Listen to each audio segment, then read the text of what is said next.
cosas. Háblame, háblame, háblame, dime por qué sucedieron esas cosas. Háblenme. Háblame, háblame, háblame, dime por qué sucedieron esas cosas. Háblame, háblame,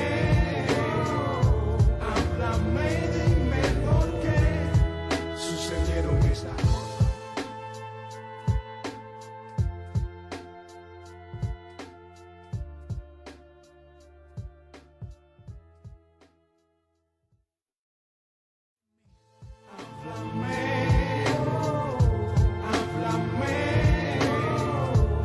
Háblame, dime por qué sucedieron esas cosas. Háblame, háblame, háblame, dime por qué sucedieron esas cosas. Háblenme. Háblame, háblame, háblame, dime por qué sucedieron esas cosas. Háblame, háblame, háblame, dime por qué sucedieron esas cosas.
Buenas tardes, yo soy Lien Carrasana, periodista de Diario de Cuba, y casi ya me siento parte del equipo de Instar porque tengo la suerte esta vez de estar aquí para presentar a Tania Bruguera, que me ha invitado en estos días para estar con ustedes y conversar con el equipo de Instar en el 6º aniversario. Esto no tiene más preámbulo, hablar con Tania yo creo que es pues muy fácil y muy ameno, así que Tania, muchísimas gracias por invitarme y felicidades por los 6 años de Instar. Bueno, muchísimas gracias a ti por aceptar la invitación y por habernos apoyado tanto todo este tiempo. Bueno, en estos días estaba conversando con tu equipo y casi todos han coincidido en que una de las premisas de Instar es la alfabetización cívica. Entonces yo quería que me contaras un poco, cuando empezaste a gestar el proyecto, hace 6 años, ¿qué cambiarías de todo lo que ha pasado y qué ha sido esencial en estos años para llegar al punto en que está Instar hoy en día? Sí, bueno, nosotros partimos de la premisa de que han habido, digamos, en este proceso de los últimos 60 años, cosas que son salvables, y una de esas cosas es la educación, pero, y una de las cosas hermosas del principio de la revolución fue la alfabetización masiva que existió. Pero ¿cuál es la paradoja? Que sucede mucho en este país, que una buena intención se distorsiona por una ideología y entonces en el caso de la educación, sí, sabemos leer, sabemos escribir, pero ni podemos leer lo que queremos, ni podemos escribir lo que pensamos. Y eso fue algo que le comenté a una amistad un día y ahí me di cuenta que teníamos que trabajar en eso. Teníamos que trabajar en no solamente entender lo que nos pasa, sino adquirir herramientas para aprender a hablar en público. Cuando digo en público, digo en el espacio público, en colectivo, sobre cosas que pensamos distintas, sobre ideas que no están formadas, sentimientos que no entendemos. Porque uno a veces habla de la sociedad y uno siempre asume que todo es entendido, siempre asume que todo el mundo lo entiende igual. Y yo pienso que Instar parte de lo contrario, parte de ver la sociedad como una serie de personas, situaciones, ecosistemas que funcionan en sí mismos, separados de otros y a veces enfrentados unos con otros. Y queremos con Instar proveer, digamos, herramientas para que todas esas cosas, sin dejar de ser quienes son, puedan comunicarse de forma pacífica. Y también está el hecho de que el gobierno que hemos tenido en los últimos años es un gobierno que tiene tendencia a no aceptar de buena forma la crítica, no aceptar de buena forma su rol, porque el rol de un gobierno es ser al pueblo que lo ha escogido. Entonces son contradicciones en las que estamos viviendo, políticas y sociales, en las cuales las instituciones no están ejerciendo su trabajo, no, y cuando le exiges que sean instituciones, no lo son, y se molestan y se sienten ofendidas. Y eso es un poco lo que quiero hacer Instar, empezar a ver la sociedad como una serie de energías, de ideas que se están moviendo constantemente, no como algo monolítico e impositivo, y entender cómo lidiar con esas cosas, ¿no? A mí hay algo que me resulta muy interesante con Instar, y es que ustedes, yo lo ponía en el artículo que escribí sobre los 6 años, ¿no? Ustedes se han convertido en el espacio de los que no tienen espacio. De alguna manera, Instar es una institución paraguas de otros proyectos independientes. Tú te has enfocado muchísimo en apoyar esos proyectos, como puede ser Aglutinador, como puede ser lo que está haciendo Samuel Riera, como puede ser el propio Movimiento San Isidro. Tú te has dedicado y tu institución se ha dedicado un poco a eso, a apoyar esos proyectos. ¿Cuál es la importancia que tú le das hoy en día al arte independiente en Cuba, siendo un artista de referencia que tiene obras en museos internacionales, incluso en el Museo de Bellas Artes? O sea, tú eres un artista que sí vivió en las instituciones cubanas su presencia como artista, pero ha decidido desmarcarse de todo eso y crear su propia institución y desde ahí ponderar a esos que no forman parte de las instituciones oficiales. ¿Por qué esto te interesa tanto a ti? Bueno, hay dos aspectos de tu pregunta. La primera es por qué nos interesa, o sea, por qué tenemos este espíritu, digamos, de acompañamiento y de hermandad, porque en realidad es una hermandad lo que hemos creado con otros grupos, donde nos acompañamos en las buenas y en las malas. Eh, y yo creo que es porque yo estoy muy consciente de mi privilegio. Y yo no tengo problema con tener privilegios. Yo tengo problemas con la gente que tiene privilegios y no los usa para el beneficio de los demás. Entonces, en este caso tenemos privilegio. ¿Por qué? Por la visibilidad que yo tengo, porque ya he tenido una experiencia de muchos años haciendo proyectos sociales, porque vengo con una experiencia de activismo internacional, porque llevo veintitantos años siendo artista y soy amiga de muchos artistas. Es decir, esos son también privilegios. Privilegios no son solamente las cosas materiales, son cosas inmateriales también, y la confianza y la fe que tienen ciertas personas en las cosas que uno puede hacer. Aunque las esté haciendo mal, la gente dice, bueno, sabemos que en algún momento va a encontrar el buen camino y lo va a hacer bien, ¿no? Eso también es un privilegio, ¿no? Que la gente te dé su beneficio de la duda.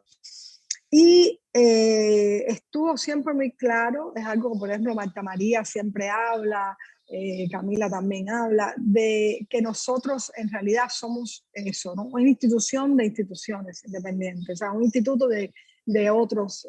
Y eso también creo que refleja en cuál es nuestra visión de la Cuba que queremos. No queremos una Cuba de competencias desleales como la que existe ahora. No queremos una Cuba de corrupción como lo que existe hoy en día. No queremos una Cuba oscura, donde pasan cosas que nadie se entera. Queremos una Cuba transparente. Queremos una Cuba donde todo el mundo esté orgulloso del otro. Y que nadie sea una amenaza para nadie. Entonces, por eso. Y con respecto a por qué el arte independiente y por qué me he desmarcado, digamos, de las instituciones, el discurso oficial para desacreditar a los artistas independientes siempre ha sido que son personas que están en contra de la institución.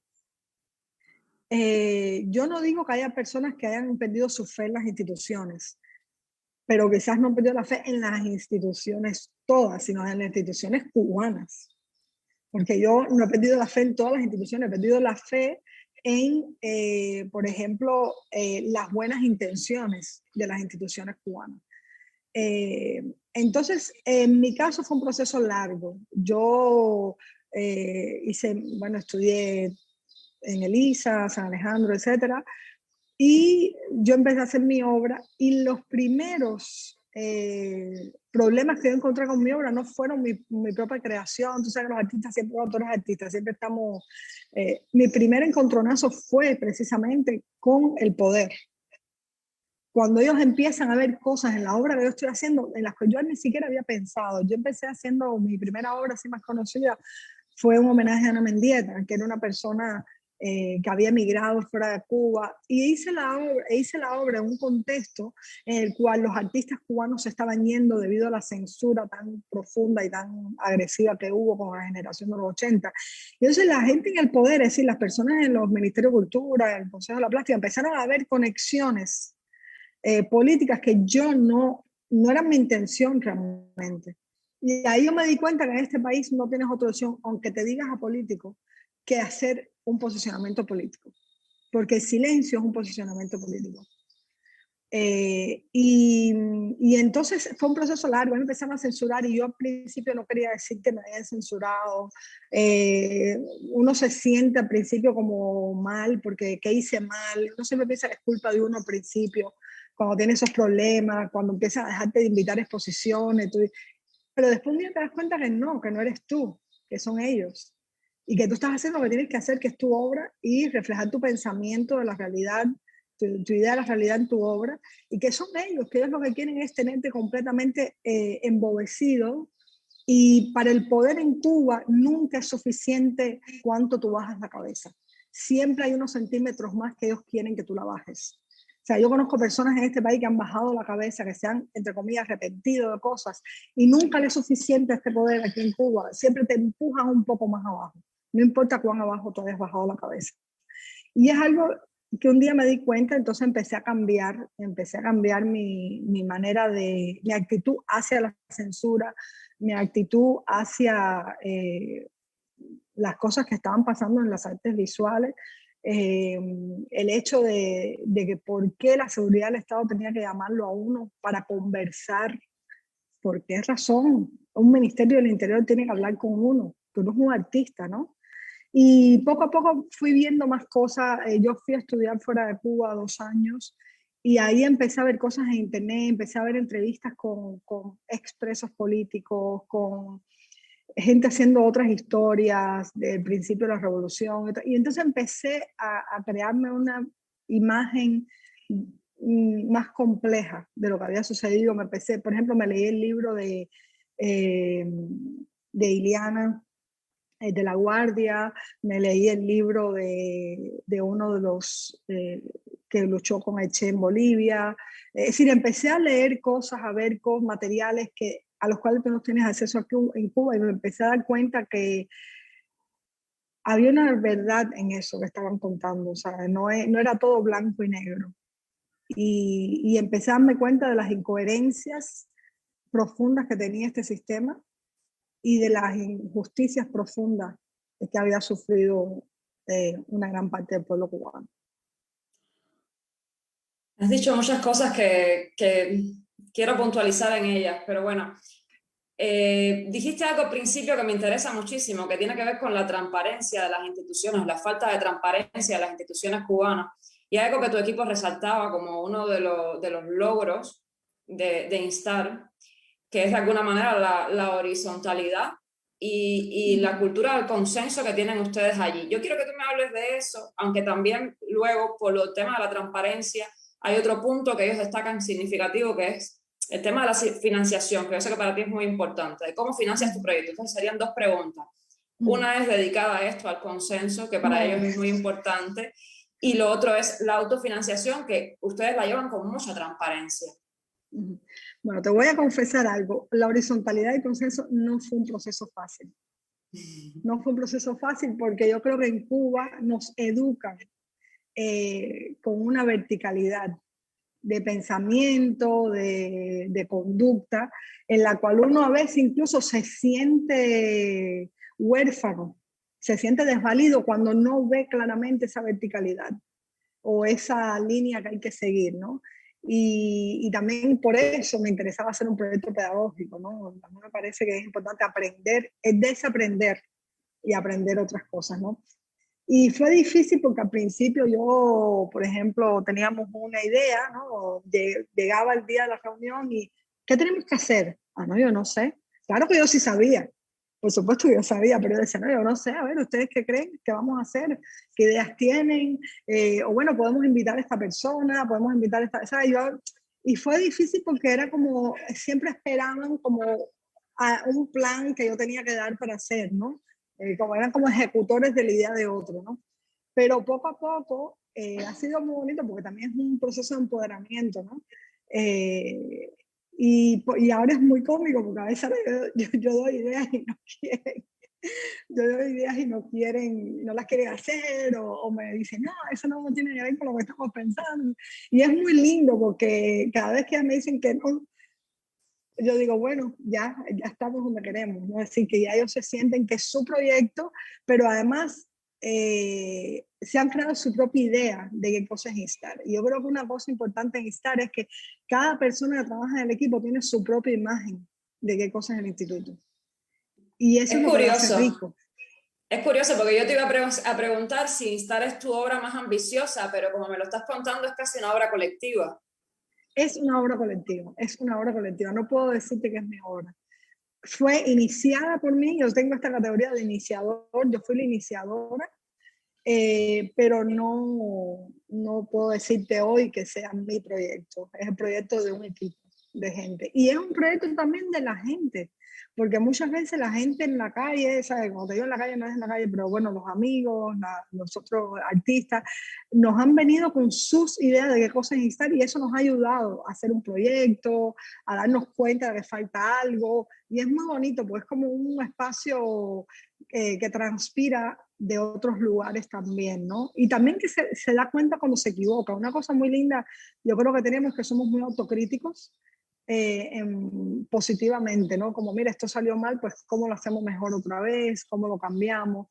Y yo creo, te voy a decir algo que es una premisa, no se lo he dicho a nadie, aunque ellos una vez lo comenté en el grupo, el ideal, o sea, el momento ideal que yo tengo con Instar, que llegará pronto, yo siento que casi está llegando, es que deje yo de ser la directora y se convierta en un proyecto completamente colectivo, es decir, donde sea como una especie de cooperativa de pensamiento, ¿no? Y que sea una especie de lugar donde no haya, sí, haya roles en el sentido de la producción, ¿sabes? Que a ti te toca esto, a ti te toca lo otro, pero no hayan roles en el sentido de la jerarquía.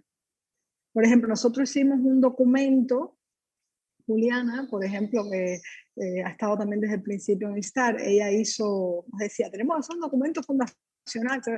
Y yo dije, bueno, ok, vamos a hacerlo. Y ahí, entre las cosas que dice, es que cuando único yo tengo poder de intervención en Instar es si yo veo que hay algo que atente contra la existencia del proyecto. Es la única vez que yo tengo una supremacía, digamos, de poder, digamos, ¿no?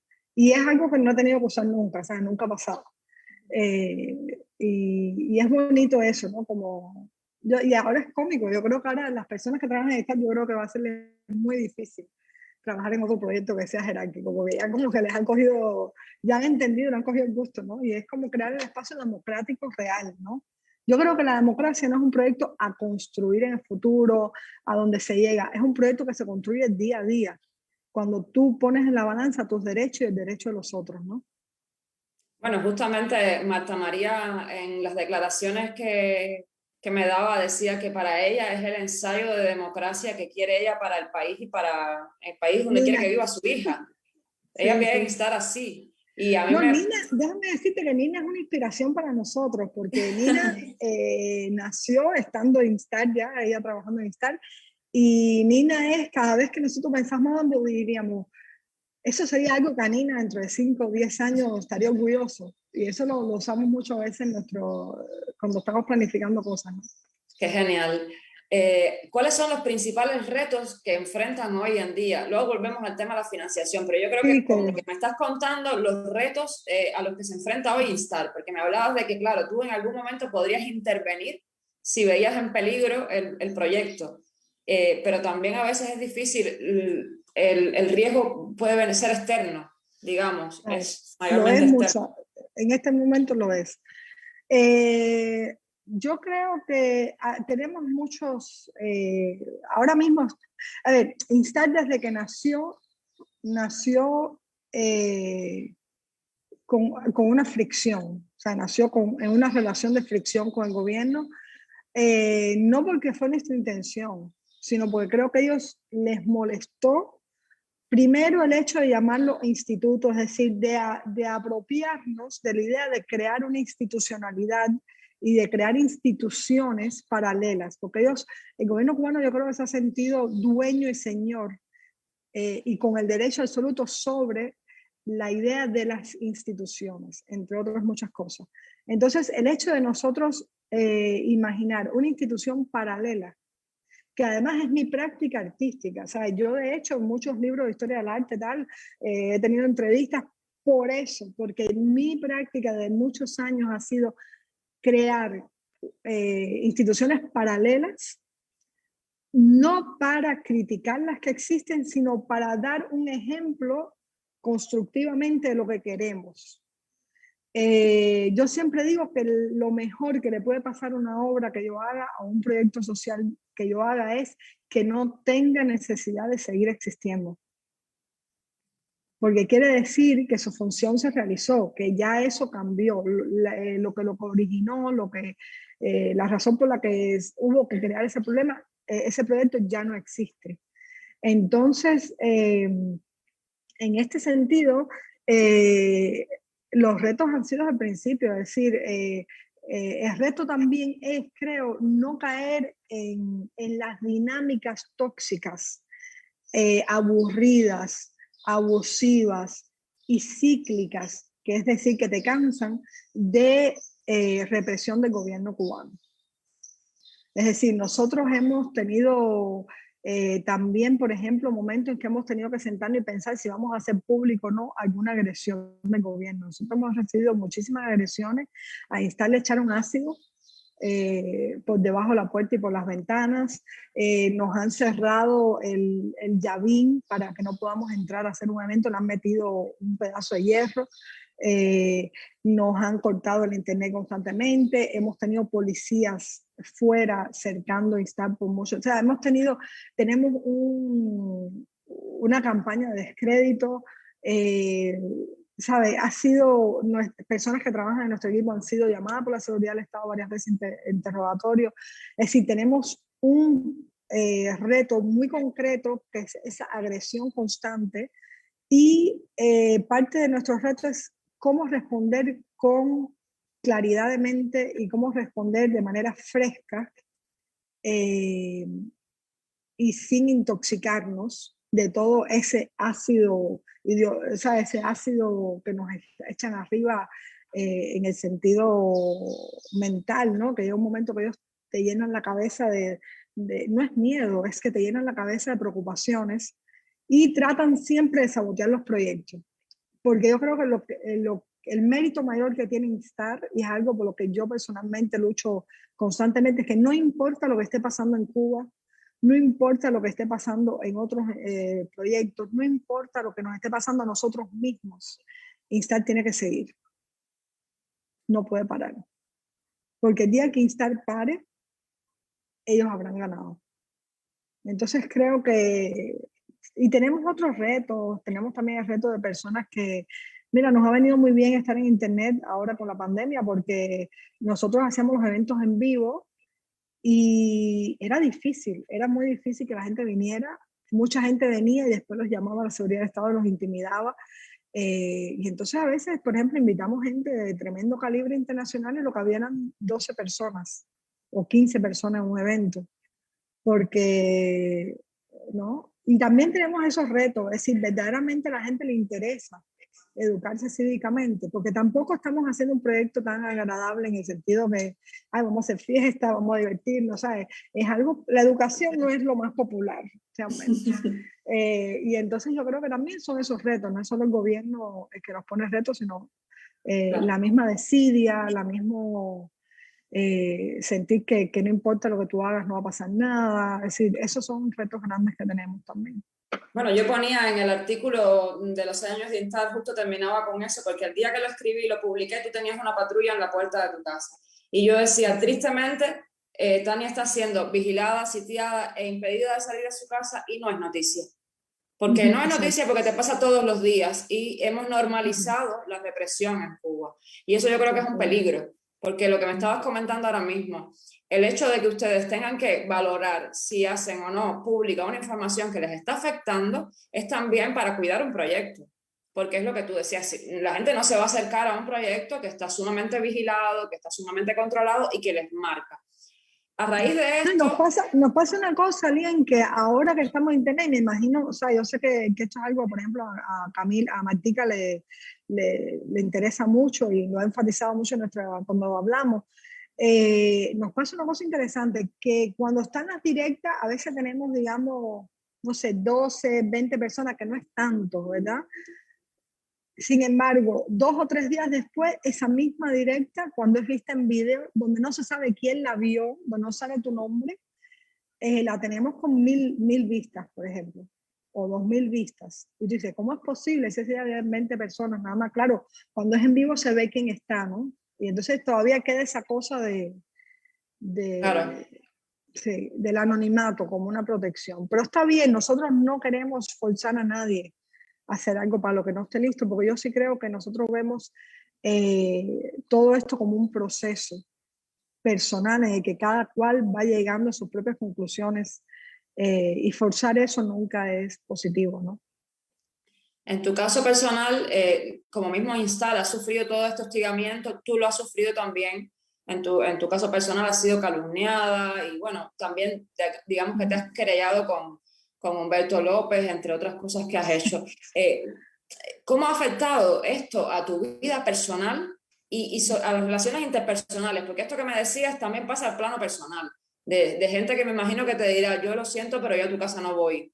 Y en el contexto que a mí me parece digamos, más problemático, en el contexto del mundo del arte, porque sabemos que es un mundo dominado mayoritariamente por personas de izquierda a las que le cuesta mucho trabajo entender la realidad cubana. Entonces, me gustaría que me puntualizaras ahí en este aspecto, ¿cómo te ha afectado esto a ti, este posicionamiento político? No son solo los amigos, no son solo los vecinos, la gente también es la familia. Yo creo que el primer impacto que tiene todas estas campañas de difamación y que además ellos están conscientes. O sea, a mí la seguridad del Estado me ha robado y me ha dicho, nosotros sabemos que tú no recibes ningún dinero de ninguna CIA, de ningún, no sé, de ninguna cosa de esa que te estamos. Ellos lo saben, pero no importa porque no es lo que sea real, es lo que sea, lo que ellos puedan infiltrar en el imaginario colectivo, porque eso se queda de forma permanente y sirve para otras personas. Una vez que tú creas que una gente los recibió, ese dinero, o que es mercenario, o que es mala persona, o que es esto, con lo que está haciendo, ya ese, digamos, marquito, esa definición te sirve, le sirve al Estado, porque la gente una vez que piensa así de alguien, lo puede pensar de cualquier otro, que ellos ya pongan en el mismo saco, ¿no? Y les hace muy fácil el trabajo. Yo creo que también está la familia. La familia es algo que ellos, en lo que ellos inciden mucho, las parejas, la familia, y en mi caso ha sido muy difícil. Yo, por ejemplo, tengo una tía que quiero mucho, que ha estado enferma, y yo, cuando empezó todo esto, nosotros hablábamos y ella me decía, yo sé, yo te conozco, sé quién tú eres, sé que todo es mentira y tal, pero mientras más el tiempo pasaba, ella empezaba a decirme, Tania, pero deja las cosas y tal, y yo he dejado de hablar con ella. No porque no la quiera, sino porque no quiero darle disgustos, o sea, no quiero que ella se sienta mal o que se sienta responsable de las cosas que yo hago, porque lo que pasa también con los amigos y la familia es que ellos se sienten responsables eh, por lo que ellos hacen y por lo que uno hace. Entonces, uno a veces tiene que alejarse de gente que quiere para protegerlas. Uno tiene que ser muy cuidadoso. Yo soy muy cuidadosa con mis amistades. Yo soy quien soy. No tengo dos ni tres, tengo una sola cara. O sea, soy quien soy con todo el mundo. Soy muy directa, muy clara en mi forma de pensar, pero jamás he chantajeado a nadie emocionalmente para que pase a hacer esto o lo otro, porque yo creo que eso son cosas muy peligrosas a largo plazo. Lo que trato es que la gente entienda por qué yo pienso así, cuáles han sido mis experiencias y que entiendan que el hecho de que el gobierno tenga los medios masivos de información no significa que estén transmitiendo la verdad. Entonces ha sido muy difícil y con el mundo del arte también. Yo recuerdo en 2014, cuando yo hice el suceso de Tatlin, que fue un llamado a ir a la plaza, a que cada cubano dijera su visión de la Cuba que quería, cada cubano explicara qué quería para este país. En ese momento, digamos, bueno, nos llevaron presos a 80 y tantas personas, etcétera. En ese momento, muchos de mis colegas artistas, una gran cantidad de mis colegas artistas, decidieron no apoyar eso. Muchos decían que no sabían de lo que se estaba hablando cuando alguien venía a preguntarles. Y yo recuerdo a una amiga que me dijo con mucho casi odio, me dijo, tú deberías escribir y publicar en Facebook, etcétera, lo que te está sucediendo con tus colegas. Y yo decidí no hacerlo porque me parece que si estoy luchando por la libertad de expresión, si yo estoy luchando porque cada ser humano pueda ser quien es, yo no puedo pedirle a una persona lo que yo no, algo contra lo que yo estoy, ¿me entiendes? Si no puedo pedirle a una gente que se obligara a alguien a que me defienda, obligar a alguien a que diga algo en lo que no cree, porque se siente, digamos, oprimido o se siente obligado, porque eso es lo que hace el gobierno cubano. Eso es lo que hace el gobierno cubano, con los CDR, con las cartas que te obligan a firmar y cuando tú estás en un centro de trabajo, con quedarte callado porque sabes que puedes perder el trabajo. Entonces yo no puedo aceptar que alguien me diga que haga lo mismo. Entonces esa amiga y yo tuvimos un encontronazo porque ella no entendía, porque ella es activista, todavía es activista para derechos humanos. Y yo le decía, yo no puedo, ni tampoco puedo hablar mal de ellos porque es su derecho a pensar como ellos piensan. Que yo creo que están equivocados, sí, creo que están equivocados. Que a mí me duela que no me acompañen, sí, me duele. Que eso es un logro para el gobierno, sí lo es. Pero yo no puedo obligar a nadie a hacer lo que no quiere hacer. Entonces eso es una cosa que es difícil. Y por ejemplo, siempre he dicho, yo soy de izquierda. Para mí, yo me defino como alguien que le interesa luchar contra las injusticias sociales y alguien que le interesa mucho que los gobiernos no sean un espacio de privilegio para unos pocos, sino que sean el lugar donde todos podemos influenciar y donde todos podemos ir a decir lo que pensamos y qué nos parece que hay que cambiar. Entonces, en ese sentido, me alineo, digamos, con grupos de izquierda en el mundo y es cierto que es muy difícil que ellos nos entiendan, es muy difícil que nos acompañen. Muchas veces te acompañan por una amistad personal más que por una alineación ideológica o social. Y ha sido un camino muy difícil. Muy difícil, ¿por qué? Porque el gobierno cubano lleva 60 años creando una narrativa que no es solamente una propaganda formal de carteles, eslogan, canciones. Es una propaganda que ha venido acompañada de un apoyo económico fuerte y un apoyo logístico y un apoyo político fuerte a esos grupos. O sea, ¿qué grupo de esos no ha venido a Cuba a entrenarse? ¿Qué grupos de esos no ha venido a Cuba a tener reuniones con ciertas personas? Entonces, ahí hay otras lealtades que tienen que ver con promesas que ellos se les han hecho de acompañamiento gubernamental o promesas que ellos se imaginan o espacios donde ellos pueden ir a tocar puertas cuando ellos mismos tengan problemas. Y es cierto que tener un gobierno al lado tuyo que te apoye es un apoyo muy importante. Entonces, a veces yo creo que muchos activistas sopesan si apoyar a una persona y perder los vínculos que tienen con el gobierno cubano, que les puede servir a ellos para sacar a alguien de la cárcel en un futuro, por ejemplo, y hacer algo que ellos creen que se debe hacer. Y desgraciadamente, aunque nosotros seamos activistas, seamos ciudadanos activos, hay un aspecto del activismo que es un poco político, donde hay decisiones que se toman políticamente y a veces no son justas, como esa de que estos grupos no nos acompañen ni puedan entender nuestra realidad. Bueno, hemos comentado lo que puede ser el efecto negativo, digamos, que tiene el hecho de posicionarse políticamente en Cuba, pero también desde el 2014 para acá ha cambiado mucho el panorama en Cuba y tú eres una de las protagonistas de ese cambio. O sea, tú has sido guía, ejemplo y referencia para que otros artistas, no solo jóvenes, sino también artistas internacionales, decidan pues romper ese silencio del que hablábamos y posicionarse con un compromiso para el cambio en Cuba. Bueno, el fenómeno más reciente y que más nos ha impactado a todos es el 27N, del que formas parte. Entonces yo quisiera que me dijeras cómo valoras tú este crecimiento del compromiso político dentro del gremio de la cultura, que realmente podemos decir que es bastante atípico. A mí, yo estoy de verdad viviendo un momento de mucha felicidad como activista porque haberme visto sola en un momento y ver que hoy hay tanta solidaridad.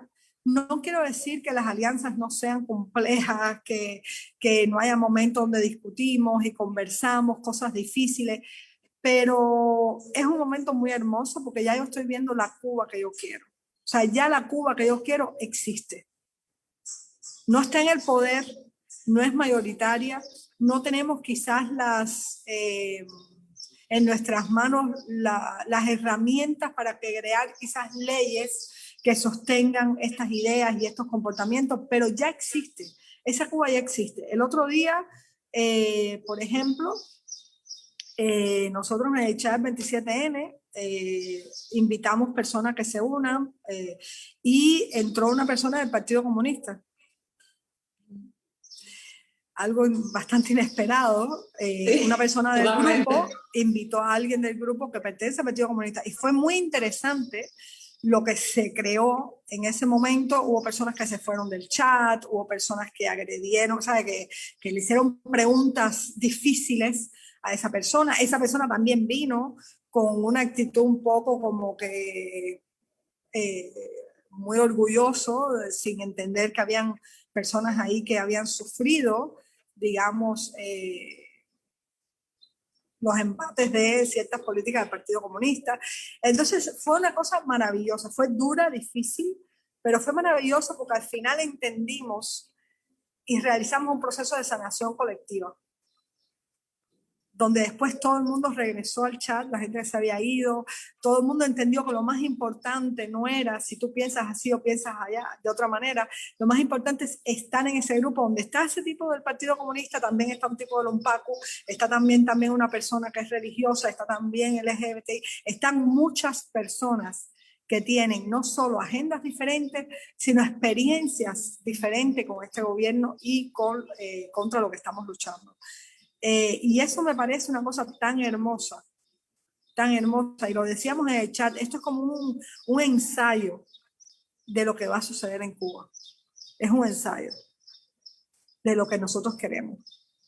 Justamente por este tipo de cosas has sido tú alguna vez criticada por los activistas, por algunos activistas, no por todos evidentemente, pero has sido atacada por ser de izquierdas o has sido atacada por intentar tener un consenso y sumar otras voces, ¿no? Digamos, ¿tú crees que esto es esencial para la Cuba futura?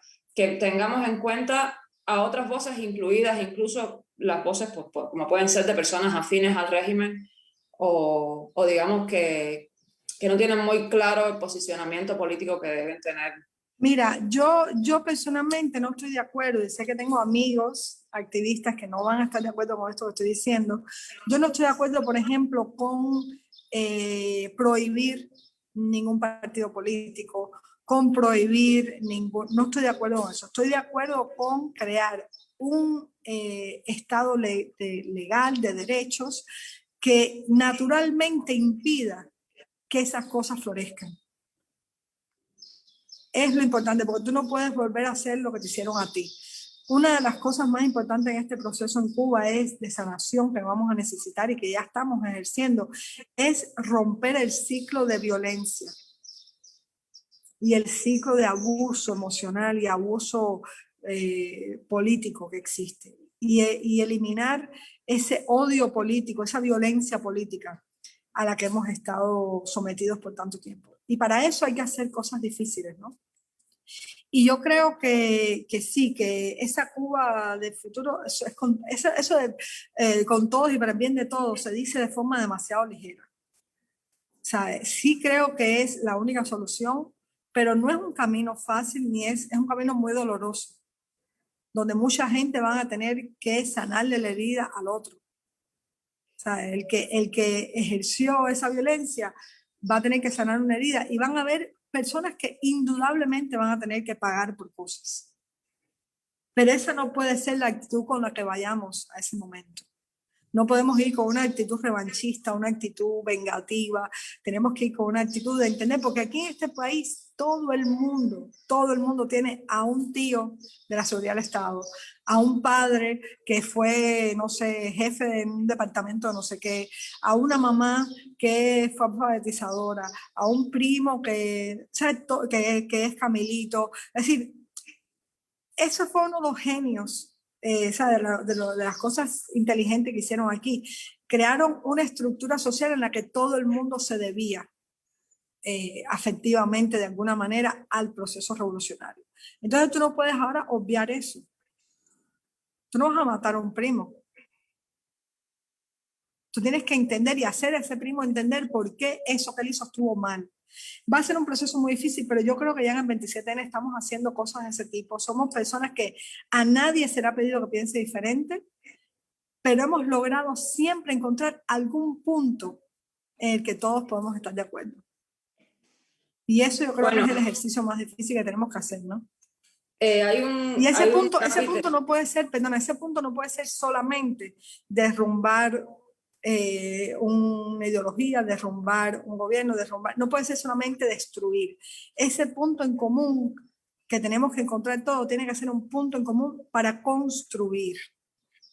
Porque nosotros hemos vivido 60 años en un proceso de destrucción que se manifiesta físicamente en los edificios, en la forma en que está la gente por la vida, pero nosotros la respuesta no puede ser seguir destruyendo. La respuesta de nosotros tiene que ser empezar a construir desde la transparencia y desde actitudes no corruptas, que es lo que tenemos hoy, ¿no? Yo quería preguntarte, ¿cómo llega Tania a ese punto de inflexión de pasar de hacer arte político a hacer directamente activismo? Porque hay artistas que solo se quedan en el marco de, bueno, sí, yo hago arte político, mi arte reflexiona sobre asuntos políticos, pero yo hago arte.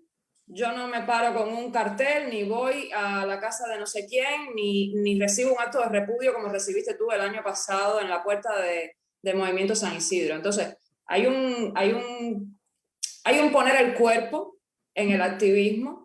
Y yo quiero saber cómo llegaste a ese punto, porque es un proceso muy complicado para una persona dentro de Cuba, además.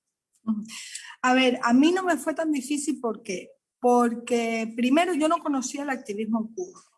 Yo era artista que hacía arte político, imaginando que la única función del arte era señalar un problema o hablar de algo que estaba sucediendo. O sea, era una actitud bastante pasiva con respecto a la función del arte, ¿no?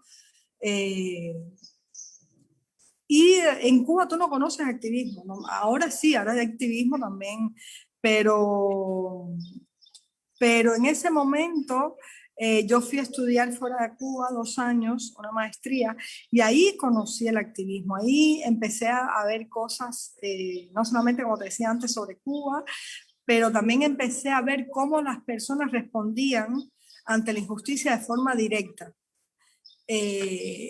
Y cómo habían estrategias para hacerse, digamos, notar por aquellas personas que estaban haciendo algo injusto. Cómo habían estrategias para hablarle al poder. Porque aquí en Cuba te crían de una manera en la que tú crees que jamás puedes hablarle al poder. Entonces, bueno, yo fui viendo estas cosas, me fui involucrando en algunas cosas de activismo y también me di cuenta que en otros países, por ejemplo, había personas que hacían su arte y después, no sé, el viernes por la noche iban a una protesta.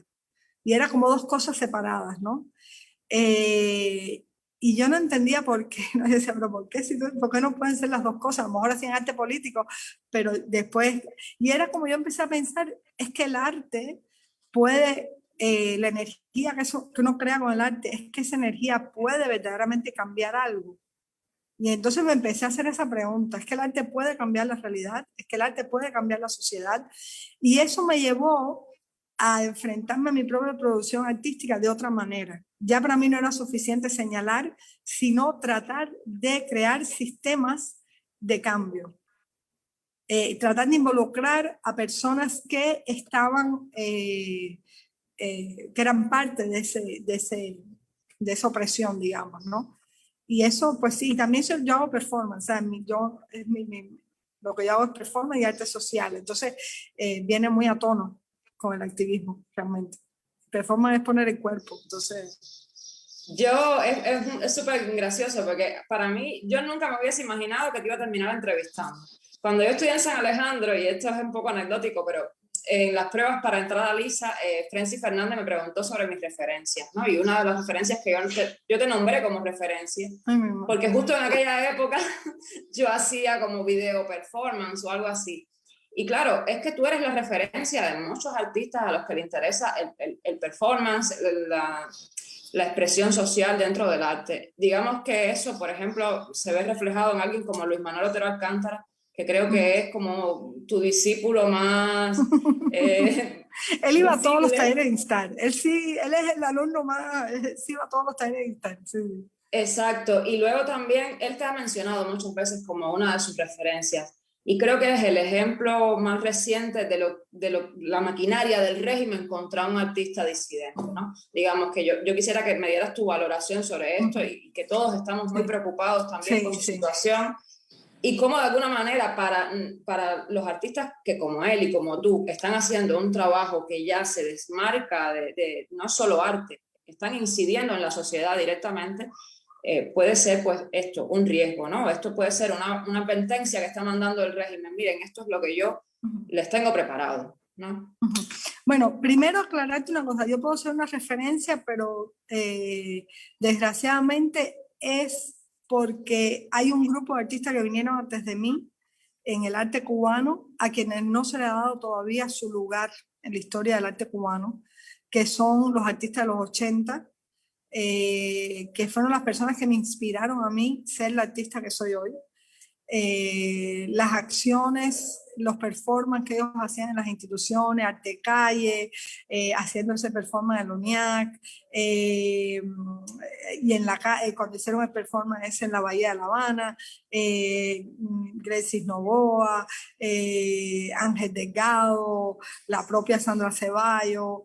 Es decir, hay un grupo muy fuerte, una generación muy fuerte de personas que yo creo que hicieron un antes y un después en el arte cubano, que desgraciadamente, porque todavía el gobierno es el que controla la narrativa, incluso dentro del mundo del arte, no han sido valorados en la dimensión que les toca. Entonces yo creo que hay que ser justos y decir que un poco, sí, es por eso que quizás me nombrabas a mí y a otra gente, ¿no? Pero bueno, no, Luisma es, bueno, es como ¿sabes? Es como el estudioso, el que más estudió ahí en Instar, iba a todos los talleres desde el principio, él siempre fue muy entusiasta con Instar, la verdad, creo que fue una de las pocas, él y Yaneli Núñez, creo que fueron una de las pocas personas que entendieron de qué iba Instar desde el principio, son personas muy inteligentes, muy hábiles para entender qué significa en cada lugar algo. Y bueno, él iba a todo, hablaba, tú sabes, él tiene una personalidad muy... Bueno, lo ha ido cambiando, porque él entró así como más calladito y ya para el final era como más... y ahí empezó a hacer sus proyectos, ¿no? Yo creo que yo no estoy tan segura de que lo que está haciendo Luis Manuel y lo que están haciendo otros activistas se desmarque del arte. Y te voy a explicar por qué. Y esto creo que es un espacio que hay que defender. Yo creo que el arte no es solamente producir un objeto, sino también es crear un gesto que rompa una narrativa, un gesto con el cual tú puedas comunicar algo que haga pensar a la gente. Y yo creo que eso es lo que él está haciendo en este momento. Creo que lo que pasa es que cuando tú entras al terreno del gesto político, ahí tienes un contrincante muy experto, que es el gobierno, que lleva 60 años haciendo gestos políticos. Entonces creo que lo que le ha sucedido a él ahora, como me sucedió a mí con lo de la plaza, es que el gobierno siente o cree que es más experto que tú en hacer gestos políticos y empieza a intervenir tu proyecto para cambiar de qué va, para cambiar su significado y para que no llegue a ciertas personas lo que tú quieres transmitir. Entonces creo que yo el otro día estaba hablando con alguien que le dije que habíamos pasado estamos ya en un momento de una guerra simbólica psicológica. Entonces, yo creo que es un momento muy peligroso, sobre todo para la vida de Luis Manuel. Es un momento en el que no importa que tú estás pensando de él como ser humano, que tú estás pensando de él como activista o como artista, hay cosas que no se pueden permitir. Por principios humanos, por principios éticos, por principios de poderte mirar a la cara por la mañana cuando te levantas. Es decir, y no se puede permitir da igual lo que tú pienses, si se equivocó, si no se equivocó, si lo hizo de una manera tal, si tú lo hubieras hecho distinto, no importa. No podemos entrar ahora, no es el momento ahora de hacer el análisis de lo que él hizo. Es el momento de estar en solidaridad indiscutible con respecto a un ser humano que está, sobre el cual se está ejerciendo toda la presión de un gobierno.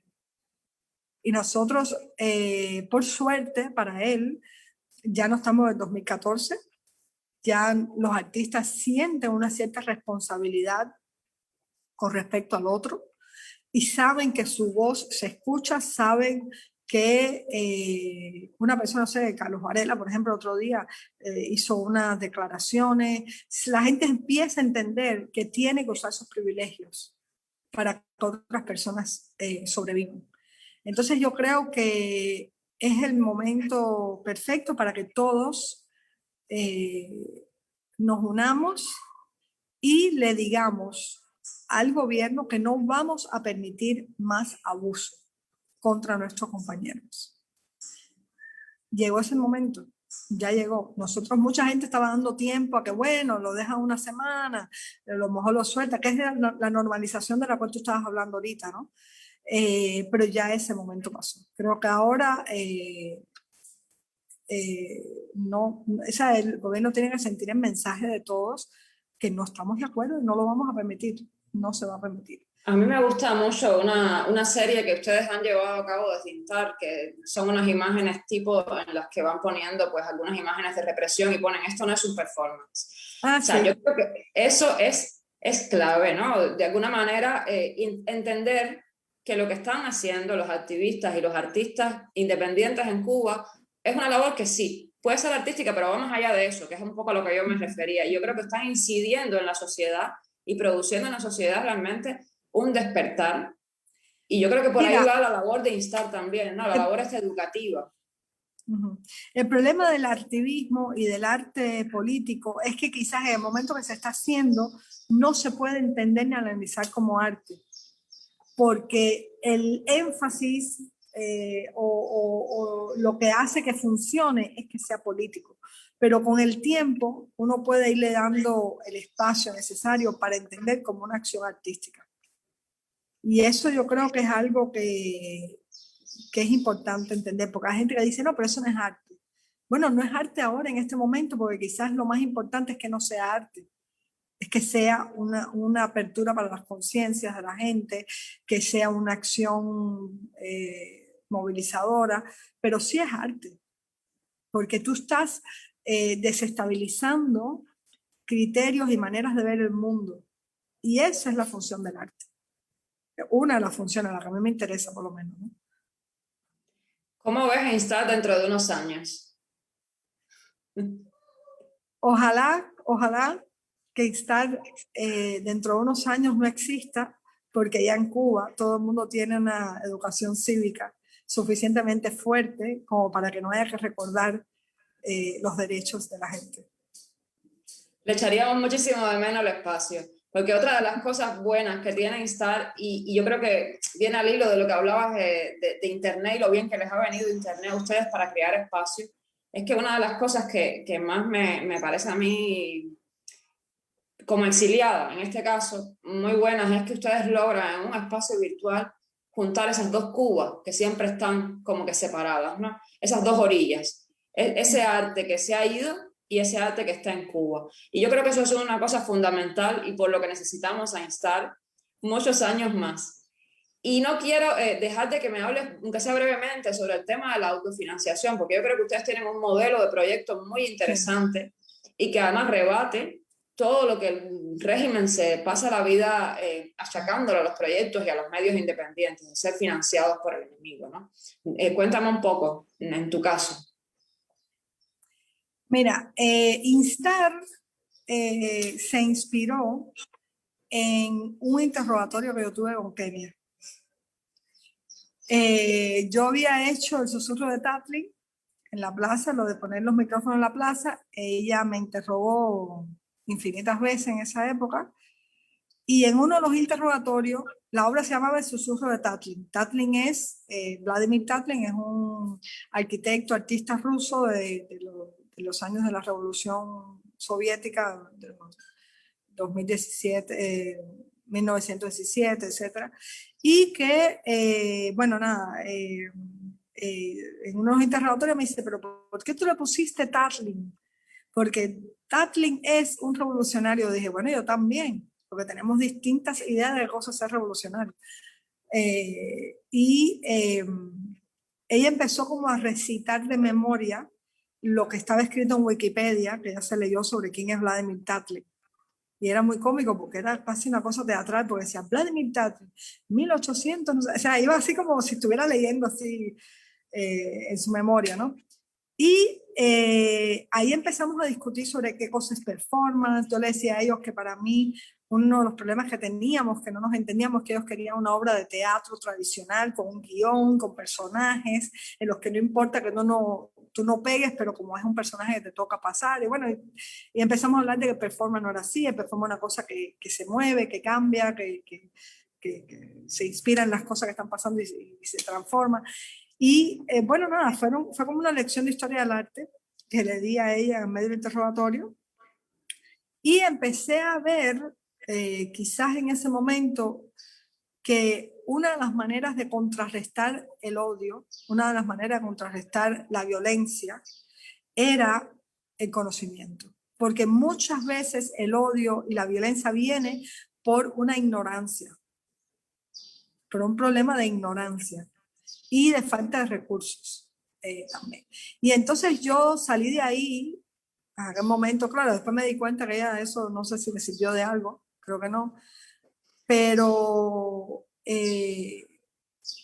yo salí de ahí diciendo, bueno, esto tengo que hacerlo de forma más sistemática. O sea, la única manera de salir de Cuba, pensaba yo en aquel momento, ¿no?, sin violencia de esta situación es con esto, ¿no?, con activismo, con educación cívica.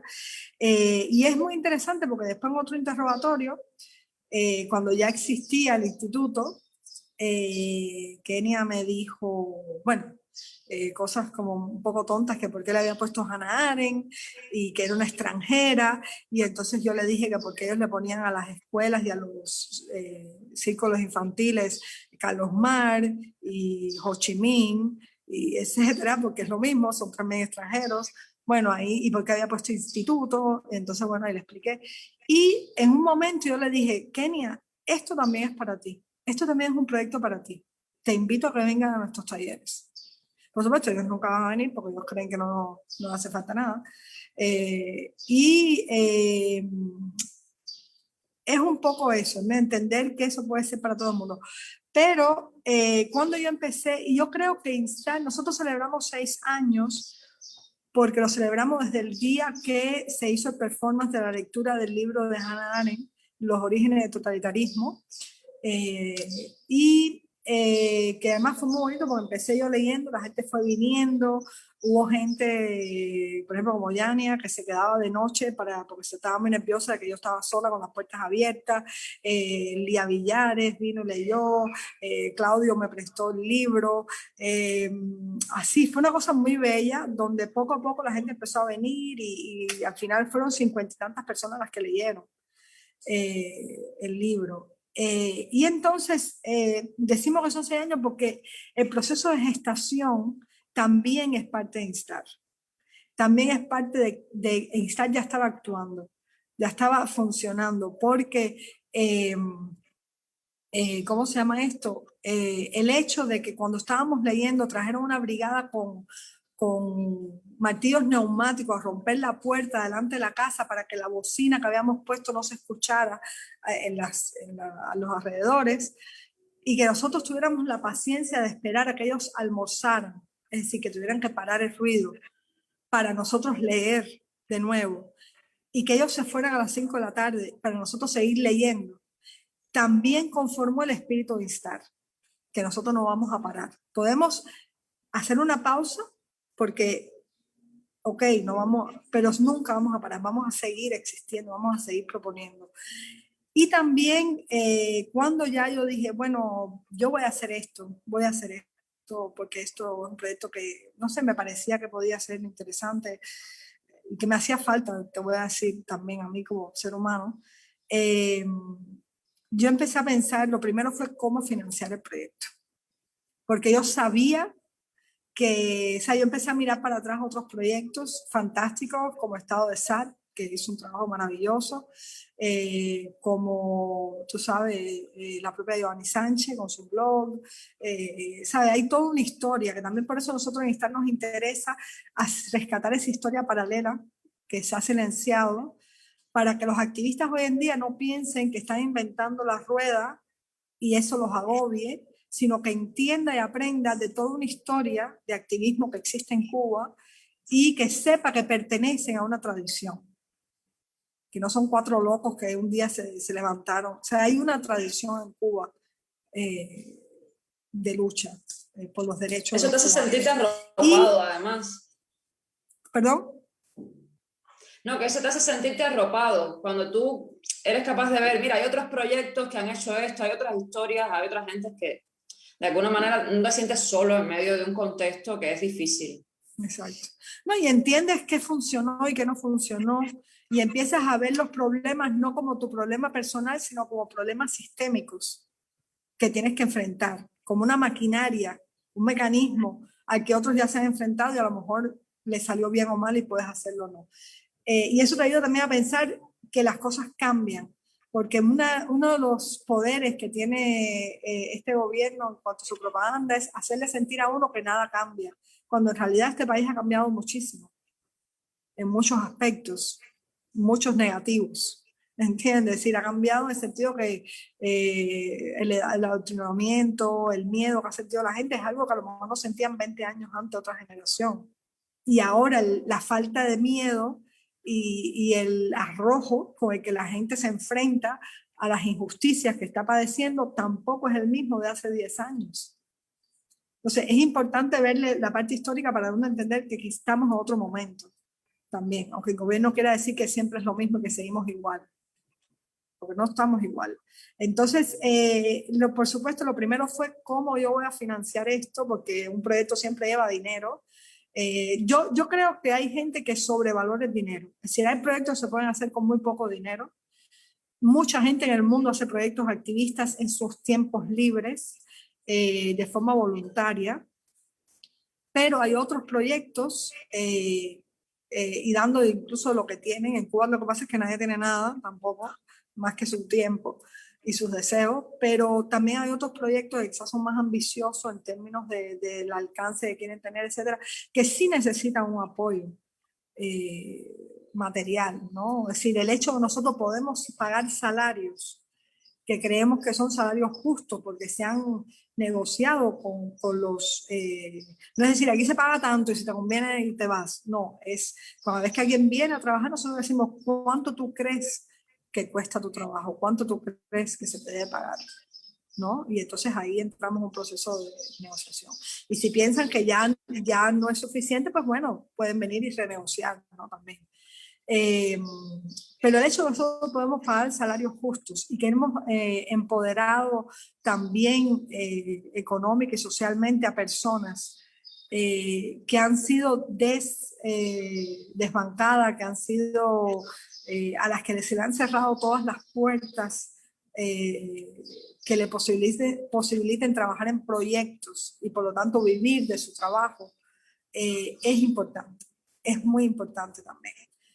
Nosotros también pensamos que Instar es un refugio para ciertas personas que están pasando, ya sea a través de que trabajen en el equipo o ya sea por los premios y las residencias que estamos dando. Incluso tenemos una residencia, que la primera fue Catherine Bisquet, que es una residencia de emergencia para activistas, artistas activistas que están pasando un momento bien difícil, que han sido tan hostigados, que están en un momento muy duro y que necesitan parar, necesitan tener una protección. Y en este caso nosotros estamos dando un año, cuando se te da un espacio para trabajar si lo necesitas y un pequeño estipendio para que no tengas esa necesidad de estar detrás de trabajos o haciendo mil cosas y puedes sentarte y pensar y decidir qué vas a hacer, ¿no? Entonces, en el sentido, voy al punto porque me dijeron mucho, en este sentido yo dije, mira, puedo aplicar a becas europeas, becas latinoamericanas, becas de Estados Unidos, pero yo sabía que había una historia de descrédito hacia las becas, lo cual es altamente injusto, porque esas becas también son recibidas por instituciones gubernamentales en Cuba. Entonces, ¿por qué razón cuando esas becas y esos dineros y esas fundaciones apoyan a proyectos del gobierno son buenas, y cuando apoyan a proyectos independientes o proyectos autónomos o proyectos críticos al sistema son malas? Entonces yo creo que esa es una discusión que está pendiente, incluso en INSTAR, pero a mí no me interesaba comenzar por esa discusión. A mí me interesaba ver si había otras maneras creativas. Lo creativo para mí siempre ha sido importante también en INSTAR. Otras maneras creativas de adquirir un financiamiento y una seguridad económica. Entonces yo dije también, mira, hacer INSTAR va a ser un dolor de cabeza. Yo sabía, yo había hecho antes otros proyectos aquí sociales. Y un poco decía, ay, Dios mío, lo hago, no me meto de nuevo en esto, no me meto. Y entonces yo dije, mira, yo voy a poner un crowdfunding, que es como un micromecenazgo público, donde tú pones una plataforma y las personas, si les parece bien el proyecto, donan. Y fue una manera democrática de comenzar el proyecto. No fue de que Tania se le ocurrió lo que quiere hacer y nos va a imponer esto. No, tengo esta idea. ¿Ustedes qué creen? ¿Les vale la pena? ¿Les vale la pena hacerlo? ¿Creen que vale la pena hacerlo? ¿Creen que vale la pena? Y era también crear desde el principio una comunidad que se sentía dueño y partícipe de ese proyecto. Entonces nosotros tuvimos 916 personas que donaron desde $1 hasta 2.000, 3.000, etc. Y también, por ejemplo, habían instituciones que me tenían que pagar a mí trabajos y yo les dije, en vez de pagarme a mí el trabajo o el honorario para participar en la exposición, envíalo al crowdfunding, ¿no? Y fue así, fue muy bello y fue también una presión tremenda para mí y para todas las personas que estaban ahí, porque además INSTAR empezó siempre haciendo colectivo, aunque fue una idea que se me ocurrió a mí, desde el principio estaba Clara, Valia, Miguel, mi hermana, Débora, todos estábamos como pensando juntos cómo hacerlo, qué hacerlo, así que es un proyecto siempre fue colectivo desde el principio. Y en ese sentido, tenemos, como nos interesa la transparencia, en una de las paredes de INSTAR los 916 nombres. Qué de las simbólico. personas, que además ha sido muy lindo, porque la gente que ha venido a INSTAR y ha dicho, mira, ese soy yo, mírame ahí. O por ejemplo, a veces hemos puesto la foto, no sé, en Instagram o tal, mira, me veo, y gente que me dice, no me vi, ¿dónde estoy? Y es como, ay, mi madre, que mandarle la foto. Y es muy bello, porque es como una cosa... Sí, y creo que por eso también a ellos les cuesta mucho trabajo meterse con INSTAR, porque saben que hay mucha gente que no tiene nada que ganar y va a defender INSTAR. Has creado comunidad. Es una comunidad y es internacional. Y yo creo que desde el principio, en INSTAR, tú hablabas de los cubanos dentro y afuera, desde el principio en INSTAR nos hemos imaginado al cubano, no importa dónde esté, con los mismos derechos y los mismos deberes. Es decir, nosotros no hacemos distinción de porque tú vives fuera y tienes más dinero que yo, o porque tú estás en Cuba. Y nosotros siempre hemos visto que todo cubano tiene algo que aportar. Yo siempre, una vez, cuando yo estaba en el MoMA en mi exposición, hubo un muchacho cubano, un muchacho cubano que estaba haciendo la cola para entrar.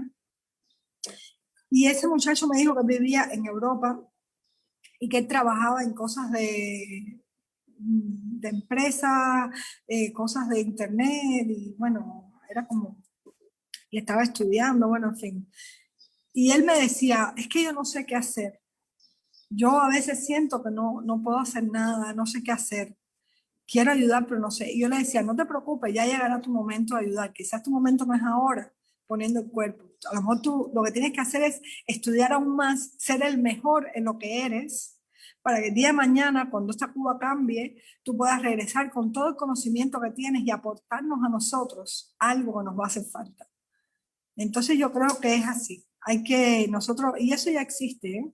Yo creo que todavía quedan personas un poco irrespetuosas, un poco que se sienten con el derecho a decirle al que está aquí lo que tiene que hacer y tal, pero yo creo que esas son las excepciones.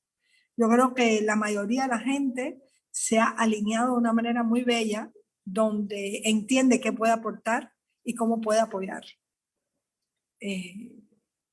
Que no es solamente dinero, cómo puedes apoyar también con una idea, con quizás pasarte la mano en un momento que lo necesites. Sí.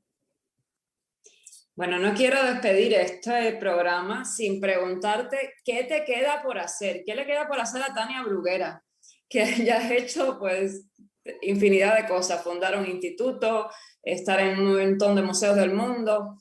¿Qué ambición o qué proyecto tienes? ¿Sabes una cosa que me gustaría hacer?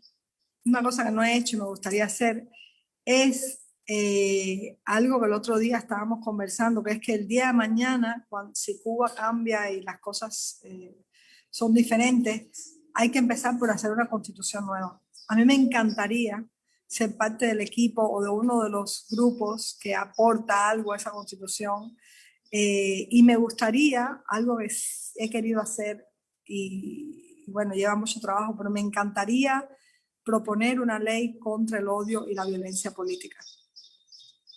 Eso es algo que me gustaría hacer. Yo creo que eso sería esencial en Cuba, esencial por la historia que estamos viviendo y para tener presente siempre no repetir esa historia, ¿no? Digamos. Exacto.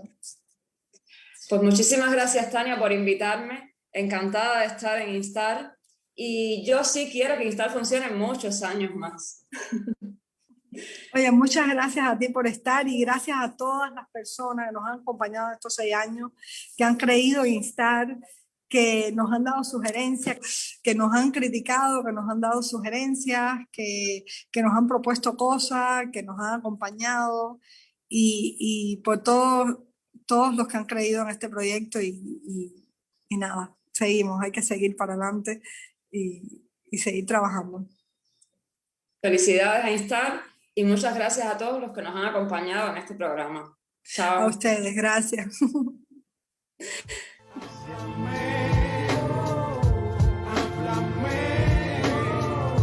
Háblame, dime por qué sucedieron esas cosas. Háblame,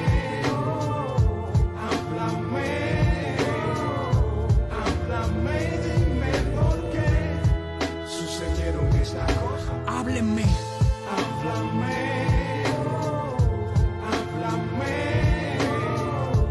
Háblame, dime por qué sucedieron esas cosas.